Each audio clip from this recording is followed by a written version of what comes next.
Pessoal, depois da aula teórica rápida, sem aprofundamentos, importante isso, eu quero que você veja como essas questões sobre corrosão são de fato tratadas em concursos públicos. Você não precisa se aprofundar no assunto, é um assunto complexo, um assunto que envolve reações químicas, que envolve transferência de elétrons.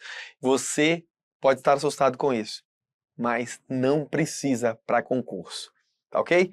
Você vai ver exatamente através dessas questões. Primeiro da FCC. Os componentes de aço das estruturas metálicas devem ser protegidos contra a corrosão que possa influir na sua resistência ou no seu desempenho estrutural. Uma forma de corrosão muito característica e que deve ser evitada é aquela que se dá quando dois metais ou duas ligas metálicas diferentes estão em contato mútuo em um meio condutor, um meio eletrolítico, formando-se uma pilha na qual o material menos nobre é corroído. Trata-se de corrosão, óbvio, acabamos de ver, bimetálica, galvânica. Está aqui o exemplo, o metal menos nobre, ou seja, mais reativo, corrói em detrimento do metal mais nobre que fica protegido. Entre zinco e cobre, o zinco é menos nobre, portanto, será corroído. MS Concursos. No serviço de pintura, marque o produto utilizado entre o substrato de metal e a tinta de acabamento. Então, entre a estrutura e a tinta de acabamento, tem o quê? Um produto utilizado que possui forte poder de ancoragem sobre superfície lisa e também previne a corrosão dos metais. Esse é o que nós chamamos famoso zarcão, muito conhecido para pintar, ou seja, a primeira pintura da estrutura metálica, a gente passa o zarcão e depois, sim, vem com a tinta de acabamento, né? A gente vê aqui um zarcão comercial da Souvenir, outro aqui dessa outra marca, Pitbull. É o produto que serve de fundo com função anticorrosiva e uniformiza a superfície antes do acabamento final. Na verdade, no início, o zarcão ele era obtido através de um elemento chamado tetróxido de chumbo, que é o próprio zarcão em si. Por isso que esse nome ficou. O zarcão é o famoso tetróxido de chumbo. Só que o chumbo, ele não pode ser mais utilizado. Então, ficou o nome, uma tinta famosa da marca Zarcão, na verdade, hoje é uma emulsão que tem propriedades anticorrosivas, né? Mas não tem mais aí o chumbo em sua composição devido à sua toxicidade, foi eliminado, né? Então a gente manteve-se o nome, mas a forma comercial é completamente diferente. A proteção de um elemento de aço contra a corrosão, mediante a aplicação de uma película de zinco, que por ter um potencial mais negativo que o aço, atua como anodo ou ânodo e é consumido no lugar deste, ou seja, deste o aço, é denominada galvanização. Mais uma questão, e as questões geralmente para falar de corrosão bimetálica, aqui a gente vê na escala de reatividade, né, a série de materiais onde o mais nobre seria o ouro, o menos nobre o lítio, o potássio aqui. Quando a gente vê nessa escala, quanto mais alto, mais fácil é de oxidar quando em contato com outro metal numa solução eletrolítica. Então aqui a gente tem o ferro, e veja, está aqui no meio da tabela, porém o zinco se oxida mais facilmente. Então em contato com o ferro, a gente vai ter o zinco como o ânodo e o ferro como o cátodo, ou catodo e anodo, como queiram. Letra B aqui então, para essa questão. VUNESP, aços patináveis são utilizados em estruturas quando se pretende aplicar uma camada de pátina de proteção na estrutura para garantir a durabilidade dessa estrutura? Não. Pátina ela é formada, não é aplicada. Não se pretende aplicar uma camada de proteção na estrutura metálica, mesmo em ambientes agressivos. Se pretende aplicar uma camada de pátina de proteção contra o fogo na estrutura, não é esse o objetivo da pátina, da camada oxidada superficial. Inclusive, o aço patinável que a gente viu, né, ele também tem outro nome, comercialmente chamado de Corten, Cosacor, Nilcor, são nomes comerciais. Se necessita de uma melhor soldabilidade entre elementos estruturais. Não está falando disso aqui, a gente está falando aço patinável é aço com resistência à corrosão. É necessária a conexão entre estruturas metálicas e estruturas de concreto armado ou protendido. Não é para isso. A gente usa aço patinável quando nós pretendemos, ou que na verdade nós não pretendemos, aplicar a pintura, uma camada de proteção na estrutura. Ela pode ficar aparente, mesmo em ambientes agressivos. E aí tá aqui, ó, é isso, ele tem esse aspecto amarronzado, oxidado, e é de fato o que acontece e é o que protege as camadas subjacentes. Acontece o seguinte, há literatura que fala que se o ambiente for muito agressivo, ainda que eu utilize aço patinável, eu deveria promover sua proteção com pintura anticorrosiva. Então aqui quando ele fala, mesmo em ambientes agressivos, o que é essa agressividade, se precisa ou não pintar? A melhor resposta, sem dúvidas, é a letra B para essa questão, embora seja questionável o fato desse aço não precisar de pintura, não carecer de pintura, quando a gente está em ambiente agressivo. Os aços patináveis, ditos também wearing steel, contêm elementos em sua composição que melhoram suas propriedades anticorrosivas. Com relação a esse tipo de aço, é incorreto afirmar. O que é incorreto afirmar em relação ao aço patinável? Letra A.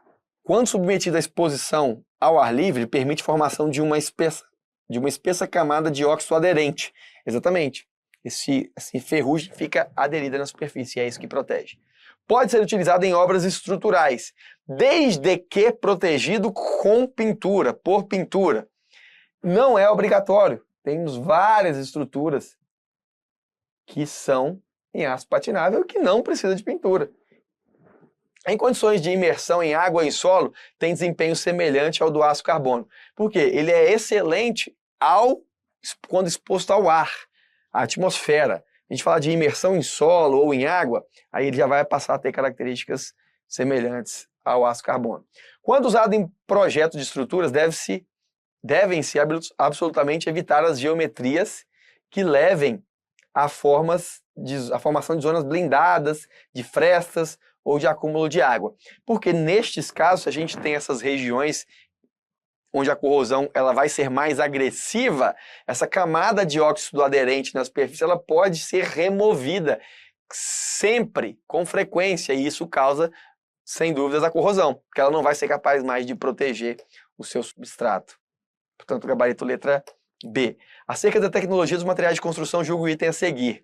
Com relação aos outros tipos de aço disponibilizados no mercado para a construção civil, o aço patinável tem o teor de carbono aumentado e o teor de outros elementos, entre eles o cromo, diminuído. Aço patinável não está relacionado a isso. Então, a gente fala aqui que ele tem o teor de carbono aumentado, não é isso. Na verdade, as propriedades anticorrosivas se dão em função de algum elemento de liga, como cobre, cromo, níquel, fósforo, silício e manganês. Então essas propriedades vão depender ali de como esses elementos de liga são incorporados. E não está relacionado diretamente ao carbono, né, teor de carbono, e sim aos elementos de liga. Em relação à deterioração das construções de concreto, assinale a alternativa incorreta. No caso em que no caso de estruturas com armaduras ativas, as fissuras podem ser muito nocivas, pois existe a possibilidade de corrosão sob tensão. Letra B. O cobrimento das armaduras e o controle da fissuração minimizam a despassivação das armaduras por carbonatação, sendo recomendável ainda um concreto de alta porosidade. Veja, em relação à deterioração das construções, a alternativa incorreta. Cobrimento da armadura e o controle da fissuração minimiza a despassivação da armadura por carbonatação, sendo recomendável um concreto de alta porosidade. Se eu estou querendo proteger a armadura, eu não posso colocar um concreto de elevada porosidade. Do contrário, as frentes de carbonatação atingiriam o aço e, consequentemente, causariam a despassivação de maneira muito mais rápida. Então está incorreto. A despassivação por ação de cloretos ataque de cloretos consiste na ruptura local da camada de pacificação das armaduras, causada por elevado teor do íon cloro. Está correto? A proteção das armaduras ativas externas deve ser garantida pela bainha completada por grout, de calda de cimento, sem adições, ou graxa. Aqui a gente está falando já mais do concreto armado, mas como a gente está no tópico corrosão, falando de armadura ativa, é a armadura protendida. E a gente tem a proteção dela na bainha com grout, com calda de cimento, ou com graxa especificamente desenvolvida para esse fim, né? Colocada para esse fim. No concreto armado, a gente basicamente tem 3 tipos de agressão da armadura, que de um modo geral também pode ser estendida e entendida como agressão às estruturas metálicas. A gente pode ter, no caso da estrutura do concreto armado, carbonatação, que me dá o quê? Uma camada, uma oxidação mais homogênea, generalizada na superfície. A oxidação localizada por cloretos, ela gera o que a gente chama de corrosão por pitch. O desenho não está tão bom, mas seria um pouco assim, mais fundo do que o diâmetro da cratera, né? Profundidade maior do que o diâmetro. E a corrosão sob tensão gera essas outras trincas. O gabarito dessa questão, letra B, concreto de alta porosidade não pode ser recomendado para evitar as frentes de carbonatação. Uma das patologias das armaduras de concreto armado é um tipo de corrosão anódica localizada, caracterizada por causar uma, preste atenção, cavidade com elevada relação entre comprimento e diâmetro. Eles chamam de comprimento, a gente fala de profundidade. Ocorre apenas em determinadas regiões específicas, causando perda de massa. Apresenta alta taxa de crescimento e atua como um amplificador das tensões de tração. Trata-se da corrosão, como a gente sabe, a corrosão por pitches. Gabarito aqui, letra B, a corrosão pontiforme ou por pitch, formando essas crateras mais profundas em relação ao diâmetro. Veja, este elemento aqui com 2 pontinhos e que possivelmente são profundos, ou seja, isso ataca a seção transversal, isso causa uma amplificação das tensões de tração, via de regra, mas assim, de um modo geral, se tem perda de seção, aumenta as tensões no material adjacente remanescente, seja de tração ou seja de compressão, não necessariamente precisaria ser de tração. Aqui é só que a gente não viu na aula teórica, a diferença entre corrosão intragranular e transgranular. É microscópico, a gente não precisa preocupar com isso a nível de concurso. Só trouxe aqui um elemento, uma imagem, né, 2 imagens, mostrando a diferença da intragranular, intergranular, entre os grãos, né, os cristais de metal, e a transgranular, intragrãos da rede cristalina.